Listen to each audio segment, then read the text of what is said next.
bawa lagi Kalau gitu mami siap goblok ngotai.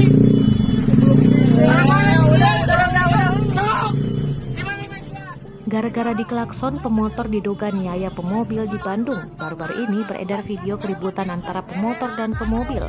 Diketahui keributan terjadi di kawasan Kampung Lewi Dulang, Desa Ranca Mulia, Kecamatan Pameung Peu, Kabupaten Bandung. Dalam video terlihat sang pemotor mengamuk ke pemobil dengan memakai bahasa Sunda. Mengutip dari Instagram Info Jawa Barat, perkelahian terjadi setelah seorang pengendara roda 2 yang tidak terima saat dirinya mengendarai motornya dengan posisi di tengah jalan. Korban yang membawa mobil membunyikan klakson dengan maksud pengendara roda 2 tersebut mengendarai kendaraannya agak ke pinggir. Istri korban yang merekam video itu pun langsung melaporkan kejadian ke Polsek Pameung Peu. Kepada Polsek Pameung Peu, N pun mengaku setelah cekcok terjadi suaminya dipukul dan dicekik. Tak hanya di situ, N pun mengaku jika mobilnya dirusak dengan cara dipukul menggunakan helm milik pelaku.